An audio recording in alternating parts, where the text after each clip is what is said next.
나무 관세음보살.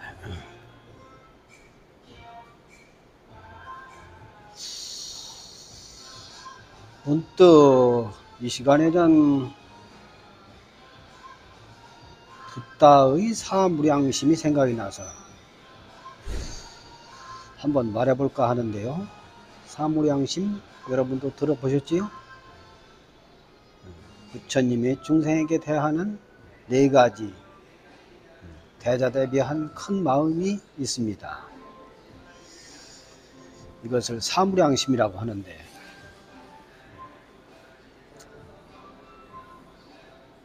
우리가 모두 결국은 공덕을 닦고 지혜를 깨달으려면 사무량심으로 살아야 되고, 그 자비심으로 세상을 밝고 맑고 그렇게 해야 됩니다. 자비희사가 있는데, 자비희사가 이제 사무량심이거든요. 자비희사. 첫째는 자비희사 중에 자무량심이라는 게 있고, 둘째는 비무량심이라는 게 있고, 셋째는 희무량심이라는 게 있고, 넷째는 사무량심이라는 게 있습니다. 이렇게 해서 자비희사, 사무량심인데, 무량하다고 하는 것은 한량이 없다 그 소리거든요. 허공계가 다 하고 이 세상에 중생기가 다 하더라도 붓다의 사무량심은 끝이 없다, 이런 말입니다. 대자대비한 부처님의 그 원대한 그 자비의 원력으로 나온 붓다의 그 마음이지요. 중생에 대한 마음.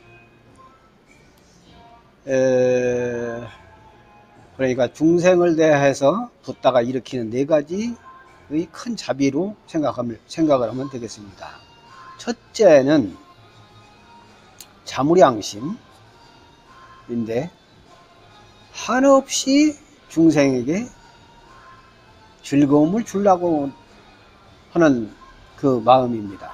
붓다께서, 부처님께서 중생에게 한없이 즐거움을 주려고 하는 그 마음이 항상 깃들어 있습니다. 그건 어디를 가든 안 가든을 떠나서 중생기가 다 할 때까지 그 마음은 변치 않는 것이 붓다의 마음이고, 그렇습니다. 그게 자무량심이고, 두 번째로는 비무량심인데, 이것은 뭐냐면은 중생의 괴로움을 덜어주려는 붓다의 원대한 그 마음이 들어 있습니다. 중생의 괴로움을, 중생은 차나깨나 괴로움 속에 삽니다. 이 세상을 화택의 세계라고 하지 않습니까? 근심과 걱정 속에서 살고, 아무리 부유하고 재물이 많은들 부를 설사 이뤄서도 그걸 또 지키기 위해서 또 부단한 노력이 또 필요한 것이고, 죽을 때 되면은 그게 또 아까워서 제대로 눈을 감지 못한다고 하는 그런 말이 있습니다. 생각해보면 그럴 것 같아. 그게 바로 집착이거든. 내가 평생을 피땀을 흘려서 이룬 그 나의 목숨 같은 그 일생의 역사로 만들어 놓은 그 재산, 재물이 그걸 놓고서 이 세상을 하직한다고 생각하면, 그 무슨 말로 마음이 참 얼마나 그게 참 뭐라고 뭐 표현이 안 되네. 하여튼 그 집착심이, 물질에 대한 집착심이 말도 못하지요. 자기가 생각을 일으키는 그 한없는 생각은 결국은 집착에서 오는 것인데, 그걸 자신이 모르지, 물질에 집착을 하기 때문에. 그래서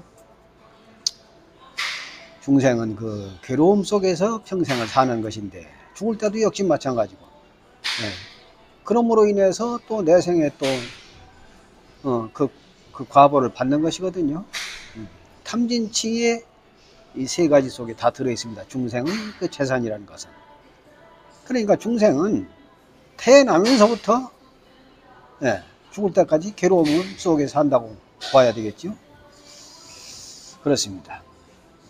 세 번째는 희무량심인데 그건 뭐냐 하면은 괴로움을 떠나 중생의 즐거움을 얻으면은 붓다는 항상 기뻐합니다. 그래서 붓다는 중생이 즐거움을 얻으면은 즐거운 곳으로 가려고 하는 그 마음을 일으키는 즉시 붓다의 마음은 자비를 기뻐하는 자비를 일으킵니다. 내 몸같이 중생과 부처가 둘이 아니거든. 우리는 중생은 붓다와 나와 남, 나와 대상, 나와 몸, 마음과 몸, 나와 삼월, 이게 다 두 개로 되어 있거든. 두 가지 견해를 일으킵니다.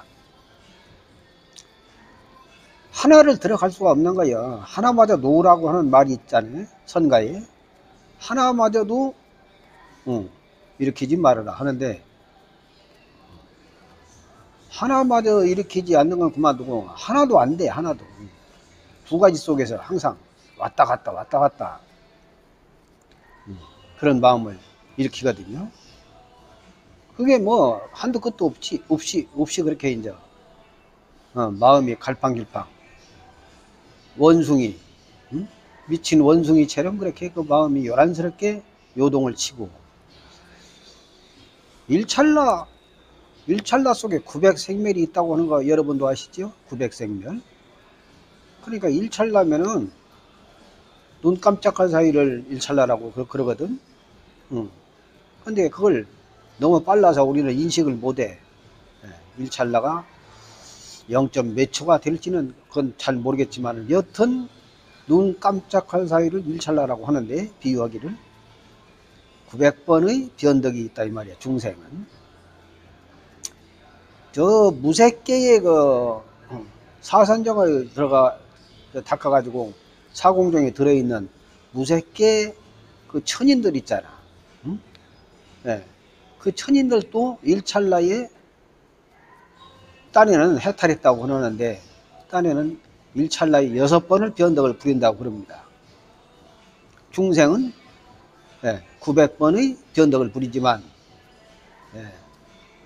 사공정을 닦은 무색계의 그 천인들은 6번뿐이 변덕을 안 부린다고 하는 것이죠. 그러니까 보통 우리 중생들하고 그 무색계의 그 천인들하고의 마음의 그 상태 그 차이는 그 괴리는 엄청나지요. 6번하고 900번인데 비유하기를 그렇게 했습니다. 그렇게 이제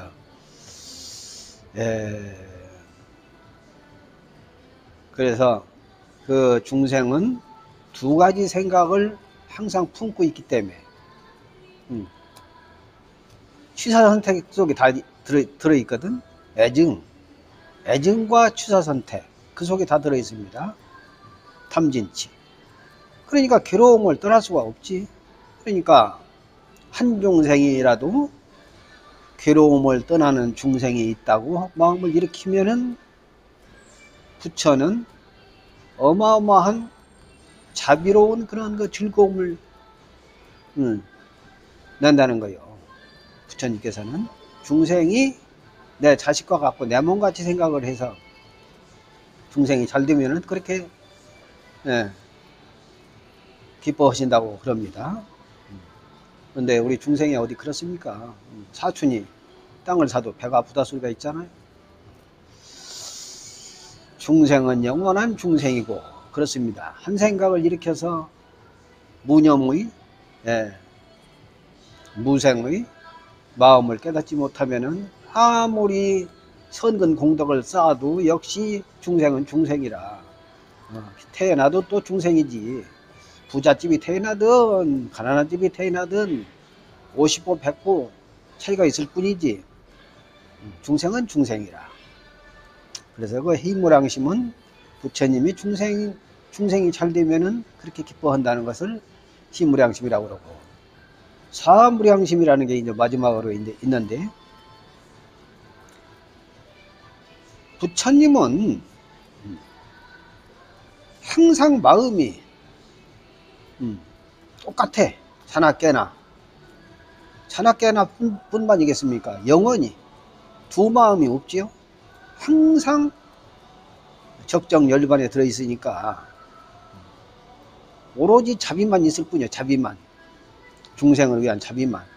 그러니까 부처님을 향한 우리의 그 일심으로 이 기도만 한다면은 결국은 선근 공덕을 결국은 일으키고 부처님의 세상에 결국은 가게 될 것입니다. 부처님이 그렇게 자비의 화신이기 때문에 중생을 항상 평등하게 대한다 이 말입니다. 언제나 평등한 차원의 자비로운 마음을 내시는데, 부처님은 우리가 생각할 때 평등이지만 이게 또 있습니다. 평등과 차별이라는 게 있거든. 평등과 차별. 우리가 단순히 생각하는 평등과 차별을 쉬운 말로 속된 말로다가 이쁜 친구는 가까이 하고 미운 놈은 멀리 하고 그렇지 않습니까? 사랑하는 사람은 아주 가까이 해서 뭐 참 꿀 발라서 입에다 넣어줄 정도로 그렇게 사랑을 하지만 한번 미우면은 그 말이 있죠. 언뜻 생각나네. 마누라가 이쁘면은 처갓집 말뚝에다도 절을 한다겠던가? 그 말이 맞는지 모르겠네. 여튼 그렇거든요. 그러니까 그 마음이 평등하지 못하기 때문에 결국은 그런 여러 가지 선업을 쌓지 못하고 그렇거든요. 그러니까 두 마음이 없는 한 마음으로 돌아가야 된다. 그런 말씀을 드리기와 동시에 선가의 그 화두 중에 이게 있지 않습니까? 만법 길 일기하처. 들어보셨죠? 만법이 하나로 돌아가냐 하나는 어디로 돌아가는가, 그런 말입니다. 이 만 가지 법이 모든 나와 남 보이는 현상과 여러 가지 산물이 이걸 만법이라고 총칭합니다. 이게 하나로 돌아간다는 거예요. 하나로 돌아갑니다. 그런데 하나로 돌아가기만 하는 게 아니야. 또 그 하나는 둘을 낳고 둘은 열을 낳고 이러거든. 그렇기 때문에 하나로 돌아가지만 그 하나는 또 어디로 돌아가느냐, 또 이렇게 질문을 했습니다. 그러니까 아무리 하나가 좋기로서니 하나마저도 버려야 된다. 그게 적정의 대열반 상태가 되겠지요. 그런 생각을 해봅니다. 그래서 오늘은 자비희사의 사무량심에 대해서 생각이 나서 이렇게 한 말씀 드려봤습니다. 오늘 또 좋은 하루 되시고요. 또 다음에 말의 인연을 또 맺어볼까 합니다. 시간이 있으면은. 나무 관세음보살